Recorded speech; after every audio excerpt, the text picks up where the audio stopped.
فسبحها 33 واحمدا 33 وكبرا 34 33 বার সুবহানাল্লাহ বলবে, সুবহানাল্লাহ সুবহানাল্লাহ সুবহানাল্লাহ।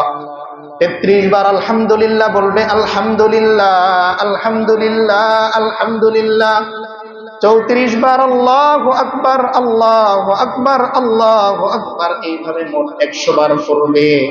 ও ফাতেমা, ও আলী, খেয়াল করে শোনো, তোমরা যেই সাহায্যের জন্য একজন লোক চেয়েছো, এই তাসবিহগুলো 100 বার যদি তোমরা মিলিয়ে পড়ো, আমি পয়গম্বর গ্যারান্টি দিচ্ছি এর চাইতে উত্তম সাহায্যকারী আল্লাহ তোমাদের জন্য নিযুক্ত করে দিবে। আল্লাহ বলেন, ওয়া ইদ তাআযানা রাব্বুকুম লাইন শাকারতুম লাযীদান্নাকুম ওয়া লাইন কাফারতুম ইন্না আযাবী লাশাদীদ। আল্লাহ বলেন, ওয়া ইদ তাআযানা রাব্বুকুম, যখন তোমার রব ঘোষণা করে দিল।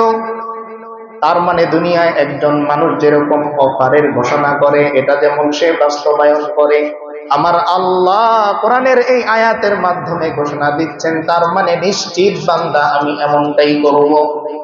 আল্লাহ বলেন, লা ইন শাকারতুম, বান্দা তুমি যদি শুকরিয়া করো, কোন নিয়ামত পাওয়ার পর তুমি যদি একবার আলহামদুলিল্লাহ বলো, আমি আল্লাহ ওয়াদা করতেছি তোমার জিন্দেগিতে এমন শুকরিয়া করার ব্যবস্থা বারবার আমি করে দিব। লাযীদান্নাকুম, অনেক বেশি আমি আল্লাহ তোমাকে বাড়িয়ে দিব।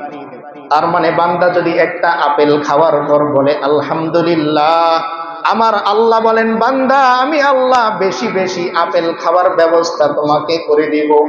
একটা বাড়ির মালিক তুমি হয়েছো, আলহামদুলিল্লাহ বললে আমি আল্লাহ আরেকটা বাড়ির মালিক তোমাকে হালাল ভাবে বানিয়ে দিব। একটা প্লটের মালিক হওয়ার পর তুমি যদি প্লটের পাশে দাঁড়িয়ে বলো আলহামদুলিল্লাহ, আমি আল্লাহ ওয়াদা করতেছি জীবনে আরো অনেক বেশি প্লটের মালিক তোমাকে বানিয়ে দিব। একটা গাড়ি কেনার পর তুমি যদি বলো আলহামদুলিল্লাহ, আমি আল্লাহ অনেক বেশি গাড়ির ব্যবস্থা তোমার জন্য করে দিব। আল্লাহ বলেন, ইন্না আযাবী লাশাদীদ, বান্দা এই গাড়ির মধ্যে তুমি চড়বে, কিন্তু অচিরেই এমন অ্যাক্সিডেন্টের সম্মুখীন তুমি হবে, তখন তুমি বুঝবে গাড়ি তোমাকে নিরাপদে পৌঁছায় না। আল্লাহু আকবার কাবীরা, আলহামদুলিল্লাহি কাসীরা, সুবহানাল্লাহি বুকরাতাও ওয়া আসীলা। এই কালিমা বলার শেষে নবী করিম সাল্লাল্লাহু আলাইহি ওয়াসাল্লাম প্রশ্ন করলেন, মানিল কাইলু হাযা, তোমাদের মাঝে কে এই তিনটা কালিমা পড়েছে? পেছন থেকে একজন সাহাবী উঠে দাঁড়িয়ে বললেন, ইয়া রাসূলুল্লাহ, আনা, আমি পড়েছি। নবী করিম সাল্লাল্লাহু আলাইহি ওয়াসাল্লাম বললেন, আজিবতু লাহা, আমি বড় অবাক হয়েছি। সাহাবায়ে কেরাম জিজ্ঞেস করলেন, ইয়া রাসূলুল্লাহ, কোন জিনিস আপনাকে অবাক করে দিল? তখন নবী করিম সাল্লাল্লাহু আলাইহি ওয়াসাল্লাম বললেন, ও সাহাবীরা শোনো, যখন ওই ব্যক্তি এমন কালিমা বলেছে, আল্লাহু আকবার কাবীরা, আলহামদুলিল্লাহি কাসীরা, ওয়া সুবহানাল্লাহি বুকরাতাও ওয়া আসীলা, এই কালিমা বলার সঙ্গে সঙ্গে আমি আসমানের দিকে খেয়াল করলাম, দেখলাম ফুতিহাত আবওয়াবুস সামা, আসমানের সবগুলো দরজা আল্লাহ তাআলা খুলে দিয়েছেন। এই কালিমা বলার সঙ্গে সঙ্গে আসমানের সমস্ত দরজা খুলে দিয়েছেন। নবী করিম সাল্লাল্লাহু আলাইহি ওয়াসাল্লাম বলতেছেন যে আমি দেখলাম সরাসরি আল্লাহর আরশে আজিম দেখা যাচ্ছে, এই কালিমা আল্লাহর আরশে আজিমে পৌঁছাচ্ছে।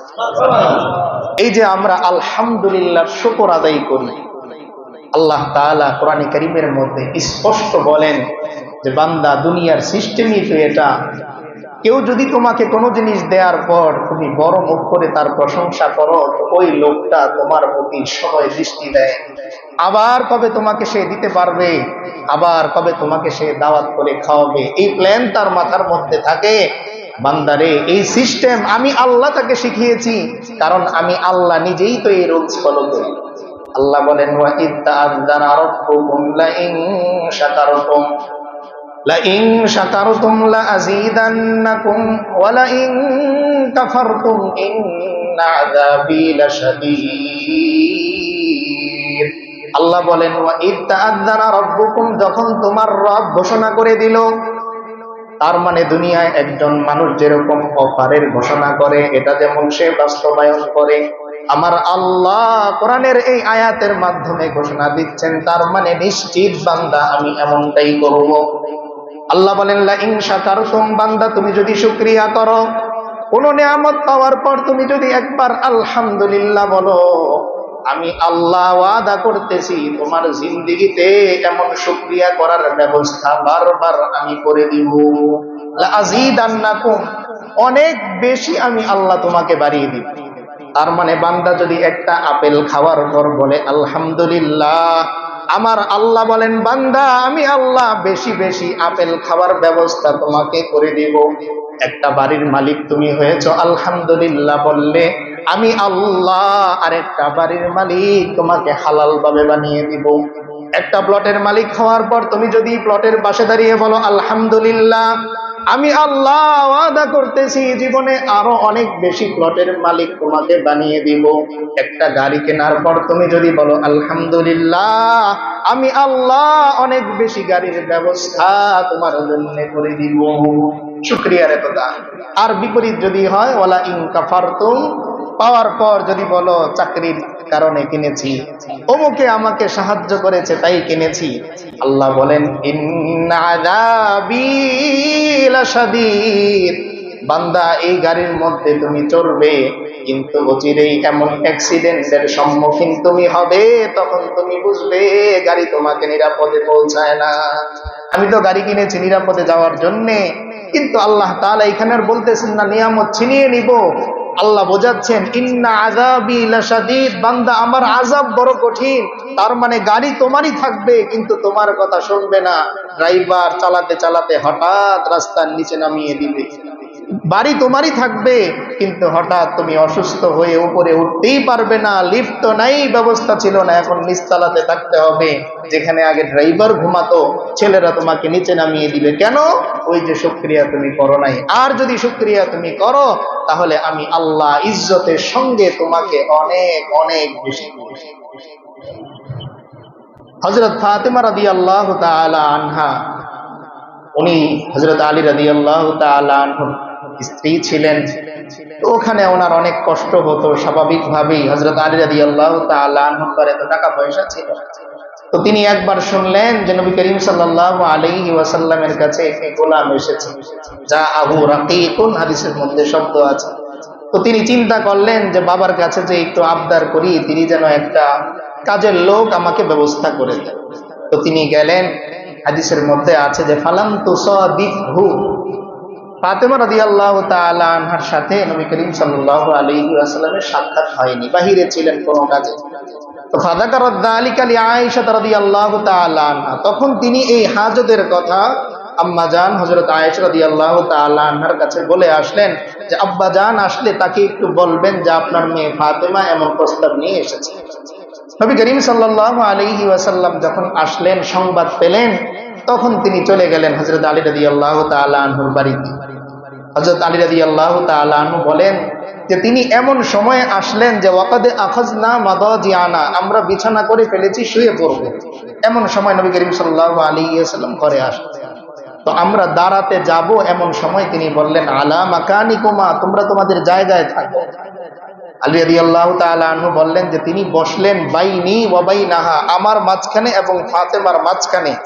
এমন কি আমি নবী করিম সাল্লাল্লাহু আলাইহি ওয়াসাল্লামের বারদা কদামাইহি, তার দুই পায়ের ঠান্ডা, আমি কোন ভাবে বসলেন, মাঝখানে চেপেই বসেছেন। বসে বললেন আলা আদুল্লুকুম আলা খাইরিম মিম্মা সাআলতুমা, ও আলী ফাতেমা, তোমরা আমার কাছে যেই আবেদন করেছো এর চাইতে উত্তম দামি জিনিস কি আমি তোমাদের বলে দেব না? তখন তারা বললেন অবশ্যই ইয়া রাসূলুল্লাহ। তখন নবী করিম সাল্লাল্লাহু আলাইহি ওয়াসাল্লাম বললেন যখন তোমরা বিছানায় যাও তখন তোমরা কি করবে, তিনটা আমলের কথা বলে দিলেন। ফাসাব্বিহা সালাতাও ওয়া সালাতিন ওয়াহমাদা সালাতাও ওয়া সালাতিন ওয়াকাব্বিরা 34 33 বার সুবহানাল্লাহ বলবে, সুবহানাল্লাহ সুবহানাল্লাহ সুবহানাল্লাহ। 33 বার আলহামদুলিল্লাহ বলবে, আলহামদুলিল্লাহ আলহামদুলিল্লাহ আলহামদুলিল্লাহ। 34 বার আল্লাহু আকবার আল্লাহু আকবার আল্লাহু আকবার। এইভাবে মোট 100 বার পড়বে। ও ফাতেমা, ও আলী, খেয়াল করে শোনো, তোমরা যেই সাহায্যের জন্য একজন লোক চেয়েছো, এই তাসবিহগুলো 100 বার যদি তোমরা মিলিয়ে পড়ো, আমি পয়গম্বর গ্যারান্টি দিচ্ছি এর চাইতে উত্তম সাহায্যকারী আল্লাহ তোমাদের জন্য নিযুক্ত করে দিবে। তার মানে তোমাদের তো প্রয়োজন সারাদিন যেন পরিশ্রম না হয়, একজন লোক তোমাদের সাহায্য করে।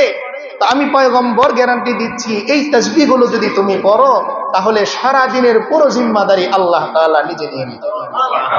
এই আমলটা আমরা করবো তো ইনশাআল্লাহ। ঘুমের সময় 33 বার সুবহানাল্লাহ, 33 বার আলহামদুলিল্লাহ, 34 বার আল্লাহু আকবার। এই তিনটা তাসবিহ 100 বার যদি আমরা পড়ি, পরের দিনের পুরো দিনের জিম্মাদার আল্লাহ নিজে হয়ে যাবেন। আমার জমির ঝামেলা তো আল্লাহ বলতেছেন, বান্দা তোমার পক্ষে এই জমির ফয়সালা আমি করে দিব। তোমার বাড়ির ঝামেলা আমি আল্লাহ শেষ করে দিব। তোমার অসুস্থ রোগী, এটা নিয়ে ঝামেলা, আমি আল্লাহ এই অসুস্থতার ব্যাপারে সুস্থতার ফয়সালা আমি আল্লাহ করে দিব।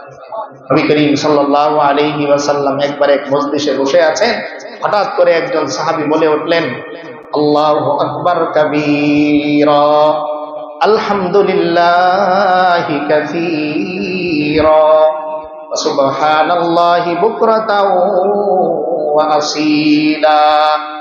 এই কালিমা বলার শেষে নবী করিম সাল্লাল্লাহু আলাইহি ওয়াসাল্লাম প্রশ্ন করলেন, মানিল কাইলু হাযা, তোমাদের মাঝে কে এই তিনটা কালিমা পড়েছে? পেছন থেকে একজন সাহাবী উঠে দাঁড়িয়ে বললেন, ইয়া রাসূলুল্লাহ, আমি পড়েছি।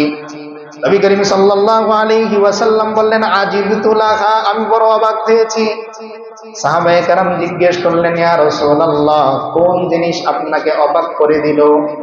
তখন নবী করিম সাল্লাল্লাহু আলাইহি ওয়াসাল্লাম বললেন, ও সাহাবীরা শোনো, যখন ওই ব্যক্তি এমন কালিমা বলেছে, আল্লাহু আকবার কাবীরা, আলহামদুলিল্লাহি কাসীরা, ওয়া সুবহানাল্লাহি বুকরাতাও ওয়া আসীলা। এই কালিমা বলার সঙ্গে সঙ্গে আমি আসমানের দিকে খেয়াল করলাম, দেখলাম ফুতিহাত আবওয়াবুস সামা, আসমানের সবগুলো দরজা আল্লাহ তাআলা খুলে দিয়েছেন। এই কালিমা বলার সঙ্গে সঙ্গে আসমানের সমস্ত দরজা খুলে দিয়েছেন। নবী করিম সাল্লাল্লাহু আলাইহি ওয়াসাল্লাম বলতেছেন যে আমি দেখলাম সরাসরি আল্লাহর আরশে আজিম দেখা যাচ্ছে। এই কালিমা আল্লাহর আরশে আজিমে পৌঁছেছে। তো এই তাসবিহের এত দাম, আমরা তো অনেকে মনে করি না যে বয়ানের সময় একটু সুবহানাল্লাহ বললে হুজুরের জোশ আসে। না, এটা মুমিনের ঈমানের মধ্যে জোশ আসে। কারণ মুমিন তো তাকেই বলে, ইদা যুকিরাল্লাহু ওয়াজিলাত কুলুবুহুম, তার সামনে যখন আল্লাহ এই শব্দ উচ্চারণ হয় তো তার দিলটা ভেঙে যায়। আরে আমার মালিকের নাম আমার সামনে উচ্চারণ হচ্ছে। আচ্ছা বলেন তো, যেই লোকটার বাবা নাই, তার সামনে যদি আপনি বাবার কোনো গান গান, তার দিলটা ফেটে যাবে না? আহারে আমার বাবা যদি থাকতেন।